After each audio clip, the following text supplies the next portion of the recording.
Next on the news, pencils are down and the scores are in, but who got the higher grade, Catholic schools or public schools? At one Queens Catholic Academy, they say stellar test results are only a snapshot. I'm Jessica Easthope, but I'll have the bigger picture coming up. And showing us the work behind the scores is the superintendent of Diocese of Brooklyn schools. The key is, how is the kid better in June than they were in September? While government agencies are struggling to get back up and running after the shutdown, Catholic Charities Brooklyn and Queens is stepping in to fill the gaps. Plus, a Long Island Catholic high school is embracing a highly debated tech tool. As AI continues to grow and become common in today's society, these Catholic high school students are learning how to use the technology responsibly. I'm Katie Vasquez, and I'll have that story coming up. I'm Christine Persichetti. Currents News starts right now.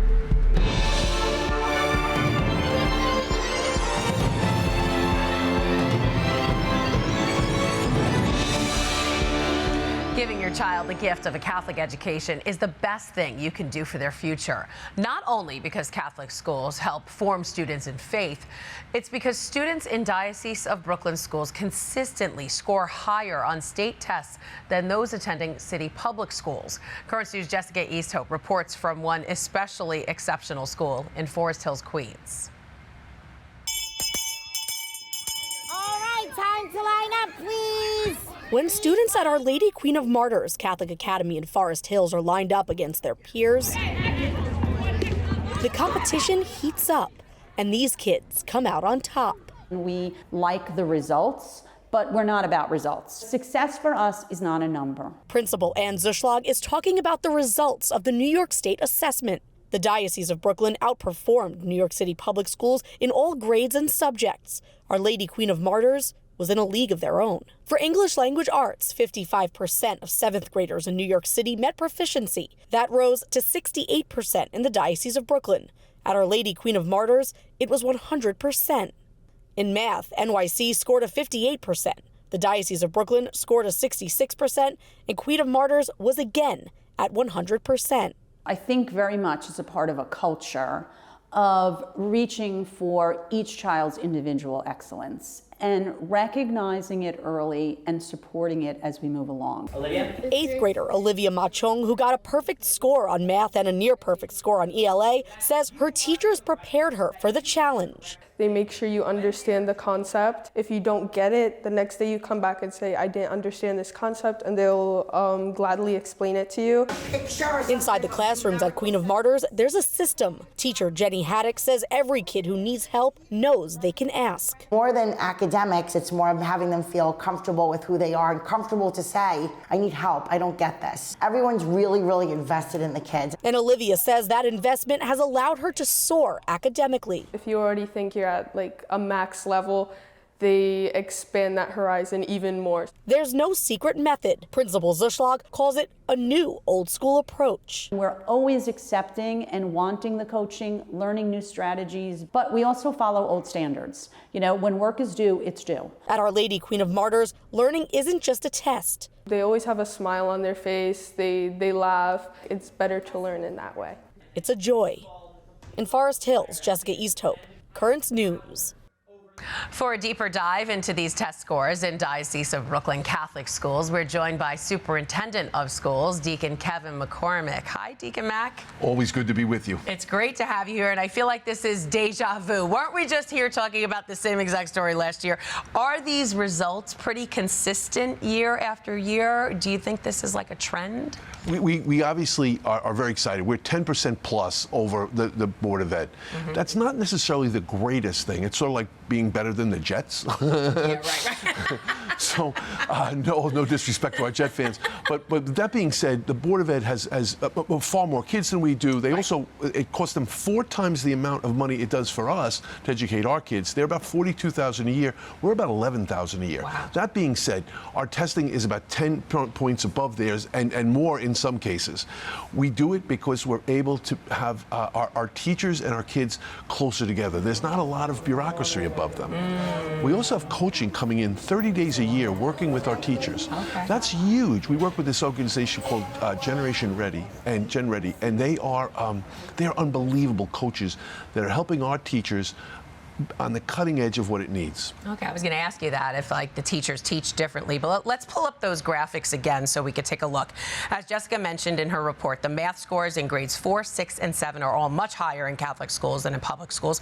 When it comes to English, there's an even bigger gap. Each grade scored at least 10 percentage points higher, as you said. So what else do you attribute this to? Are our classes smaller? Do teachers have more freedom to teach how they want? So I think there's several factors. One is there's a fallacy that the smaller your class is, the better the results are going to be. Not necessarily true.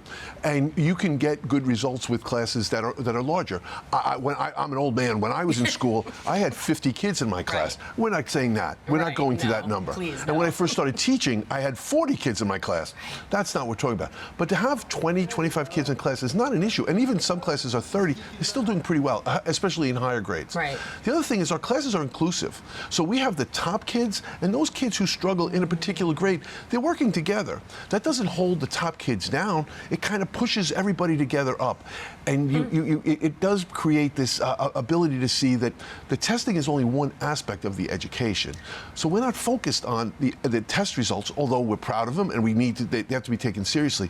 Right. The key is, how is the kid better in June than they were in September? And how much of this comes down to the culture of a Catholic school? You know, how much of that faith-based education part goes into higher scores? Right. So our faith-based education is not part of everything else. It's not the eighth subject. It's the glue that holds everybody together. Yeah. You know, I love to talk about the Catholic imagination, but the Catholic imagination comes in is that God's grace is in the midst of it all. In an algebra problem, in learning how to play politely with blocks, and everything in between. Mm-hmm. So, okay, where do we go from here? How do you keep these scores going up? Are there any challenges you see ahead? Sure, big challenges. Education majors in general are down across the nation. And there's a concern that people say, well, Catholic schools aren't for me. I think they are, because what a teacher gets with us is a mission-driven reality that's going to change their lives. Are they going to get paid the same as New York City? No, they're not. But what they are going to get is a community that's going to teach them values and importance of a mission. When they go to bed at night, they can say, we changed lives today. That's what we do with their coaching. That's what we do to make sure that we have all the resources they need. That's what we do with the classrooms, demanding our discipline, because we have a specific discipline. Absolutely. And all those things come together to say, Catholic school makes a difference in our kids' lives. Can't beat it. Deacon Kevin McCormick, Superintendent of Schools in the Diocese of Brooklyn. Thanks for being here. Always great to be here. All right. If you're interested in sending your children to Catholic school, just visit CatholicSchoolsBQ.org or call 718-965-7380 for more information. Some functions of the federal government are quickly returning to normal after the shutdown, but not all. Travelers will continue to feel the effects of flight delays and cancellations as air traffic controllers return to work. Some federal employees should start getting back pay today, but some agencies warn it could take another week before they're back to full staff. Officials say the layoffs are also complicating efforts to get heating and utilities assistance to qualified Americans. And those receiving government assistance like food stamps should get their full benefits by Monday, the latest. Catholic Charities Brooklyn and Queens continues to support federal workers and their families. They recently helped nearly 200 of them by delivering 3 pallets of non-perishable food items provided by Catholic Charities USA to the Social Security Administration Center in Queens. The items included cereal, pasta, rice, and assorted canned fruits. Ahead of the World Day of the Poor this Sunday, Pope Leo XIV inaugurated a new medical clinic meant to expand health care services for the poor. Pope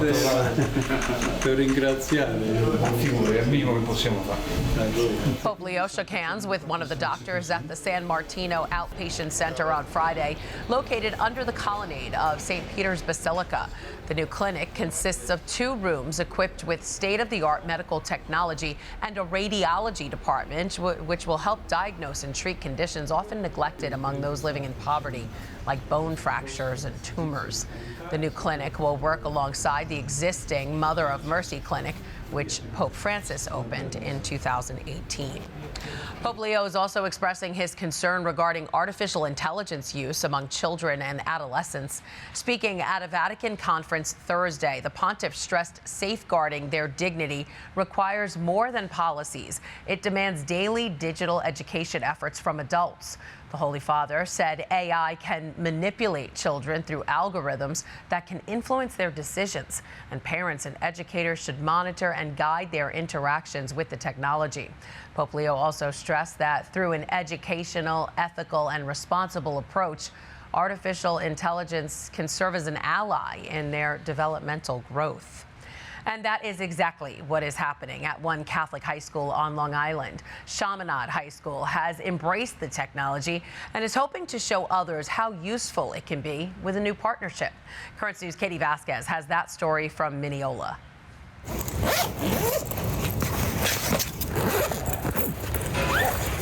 History, science, and English are some of the subjects that Chaminade High School students learn. So this was for my Spanish class. But seniors like Finbar Galligan and John Durham are using AI, or artificial intelligence, to enhance their education. When we were talking about the Federalists in AP government, pretended to be like Alexander Hamilton. We would almost debate him about this. Using it as a way not to replace research, but to condense research, especially for finding sources. As the use of AI has exploded, the school has embraced the tool. What we try and really infuse here is, along with our Catholic tradition, is to just, what's the right, wrong thing to do? Yes. The Long Island School is partnering with Washington University School of Law in St. Louis, Missouri. An alumnus reached out, hoping to utilize the skills of these young people. To get them to think about the world that they are currently living in and where is it going in the future and how AI is going to impact all that. The students are competing in a writing competition with essays based on their experience using AI, and Washington University will pick the best. But no matter who comes out on top, staff hopes all of this work will benefit other schools too. We have greater aspirations with connections that we made with them in terms of developing some AI standards, some guidelines, some playbooks for schools to follow. And that's one lesson that these seniors are excited about. It's a great feeling to know that we're really helping other schools make it known that it's okay to use AI if you're using it for the right ways. I think it's a really great thing we can do just to if we're doing it the right way, why not share it with other people? They hope to have the essays all finalized by January, and then the juniors will have a chance to share their thoughts. In Mineola, Long Island, Katie Vasquez, Currents News. Really interesting. It's the future. That is this Currents News update. I'm Christine Persichetti. Thank you for joining us, because we are putting your faith in the news. Hope to see you again next time.